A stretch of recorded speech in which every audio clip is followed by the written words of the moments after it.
many of us grew up in a church during, the era of purity culture.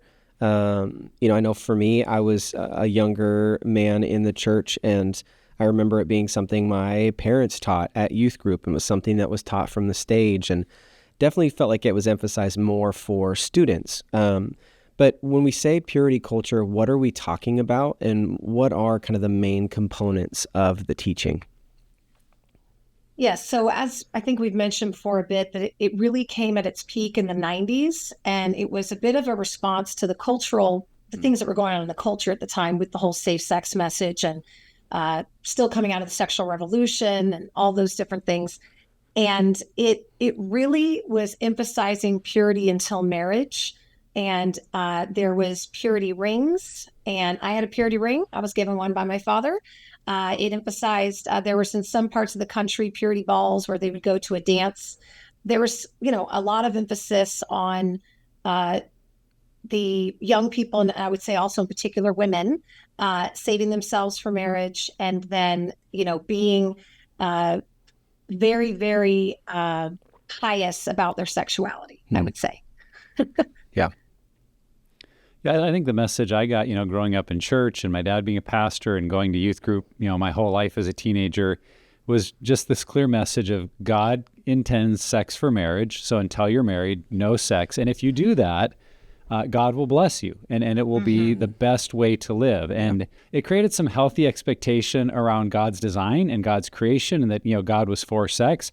But it also left, I think, just a lot of gaps and holes, and maybe created some unrealistic expectation about what marriage would be like, or how that process would work, because we had kind of saved ourselves for this golden moment. And I know we're going to get into that a little bit, but I think that was the basis of it, is like, if you really love Jesus and you were following God, you were going to save yourself for marriage because that was the best way to live. And there was just really no other conversations about healthy sexuality other than that was in and of itself what it meant to be sexually healthy. Yeah. Absolutely. And I like what you said, Catherine, because I really do feel like it was a response to the culture. And I do think it was the church's perspective, or I guess like campaign on how to talk about sex and how to talk about God's design. And so, I know we're going to get into some of the bad and the ugly of it, but I really do think that it did come from a good place, of a place of wanting to address, knowing that men and women walking into their churches are hearing these messages from the outside culture, and wanting to create kind of this bubble, which, as a parent, I can tell you, I understand that principle of wanting to put a bubble around people that you care about, because you want to protect them from the damages that are out there, or the pain that could be. So I think it is important to set at the start that it wasn't this like evil, maniacal thing that the church created to try to control people. It was a positive response to the culture trying to equip people for God's design for sex.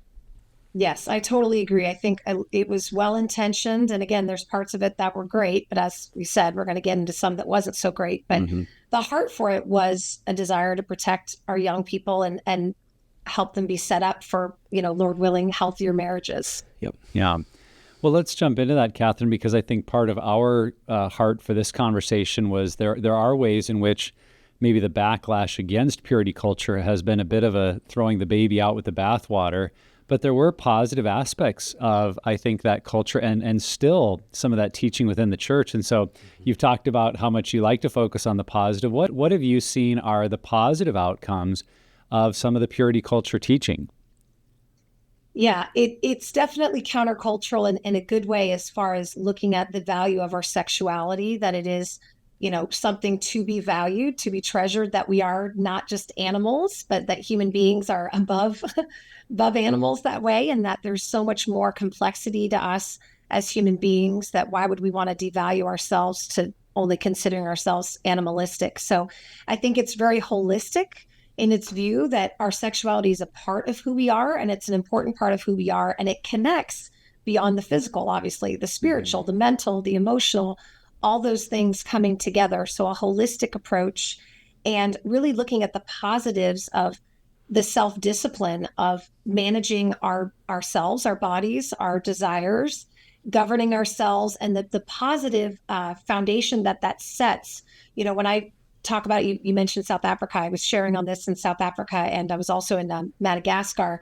And one of the things I emphasize when still talking about this is even when you get married, there's going to be periods of abstinence. It's not like you're constantly able to be intimate, even if you want to be. Right. There's issues. You have travel, you have medical issues that come up, you have hard pregnancies, all these different things that make it where, it's not like it's a free for all the time.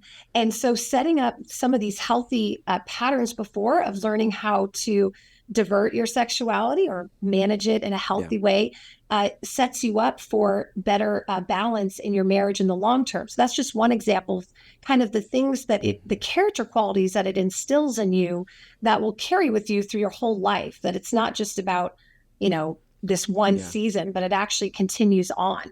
Yeah. So that's just one example, but yeah, what came to mind for me is it really stresses the importance of, and I have it up right now, 1 Corinthians 6:18, the uniqueness of sexual sin. Paul says, flee from sexual morality. Every other sin a person commits is outside the body, but the sexually immoral person sins against his own body. And then it goes into talk about our body being a temple of the Holy Spirit. And I think that this is a positive aspect to the purity culture, is it emphasizes the uniqueness or the importance of paying attention to our sexual morality and how that impacts us as a whole person.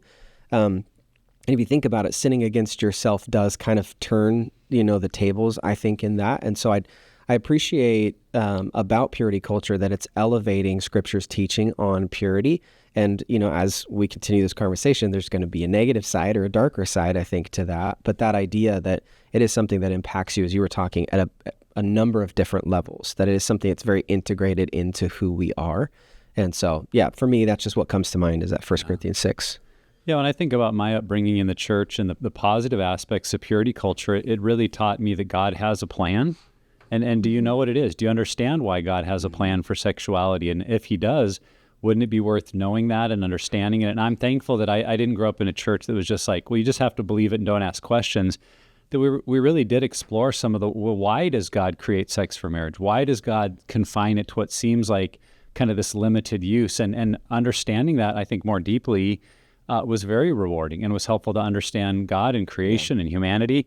It also taught me that marriage and sex were sacred, that in a day and age where I think in the 80s and 90s, cohabitation, living together, casual sex, one-night stands were just skyrocketing. And the church, I think, in a very healthy way said there's something special and unique and beautiful about the marriage covenant, about having sexuality be reserved for those two people within that covenant, that for me in a positive way elevated that beyond what was happening in culture around me. And I think that aspect that you touched on, Catherine, that it also gave me a belief, and I don't know that I always exercised it well as a teenager, but it really gave me the belief that I was able to manage my desires, that I was above what my body was wanting or craving or curious about. And like I said, I know as part of my story and falling into or ending on a pathway into addiction to pornography and some of those issues, I didn't always understand how that worked. And that's, I think, a little bit the negative side that we'll get into. There wasn't a lot of understanding beyond just save sex for marriage, but it did elevate your ability to choose, to stand against temptation, to not just be a slave to your emotions and desires and wants, that you really could make those wise decisions. And that belief, I think, has really been helpful in later years when I did start to understand what was happening in my brain and my body and how I had, chosen my way into addictive behavior, being able to choose my way out with the help of God and others. Part of that was a belief that I can be greater than this. I can be above those urges. So I think those were some of the really positive things that were built into me because of a lot of that teaching. Yeah. Yeah, you're reminding me of a kind of funny story of, for years when I was speaking in the high schools, I became known as Miss No Sex. That was one of my nicknames because I spoke so much around my county, which was fine. But a couple of years after I graduated high school, I was in the grocery store and a young man who I knew from high school saw me from across the way and yelled at me, hey, Catherine, are you still a virgin? Oh, across the grocery store. Oh my gosh. Of course, I'm a little embarrassed. I go over to talk to him and I said, hey, good to see you. Yes, I am. I'm still, saving myself. But here's the point of that conversation that going back to some of what you're saying earlier, the value of our sexuality. he said, he was super popular in school, he was a football player and all those things. But he said to me, just emphasized so much how he respected my position and how he saw that it was honoring a part of who we are. Mm-hmm. And he said, I've had tons of sex, but I've never had love. And it just was so interesting to see, even just for those that were observing, some of what we were talking about, to still see that they could see the honor that was in it. Yeah. And he wasn't saying it from necessarily from a place of shame for himself, but more like, wow, that's possible, to kind of honor yourself that way, which I thought was impactful from a college football player.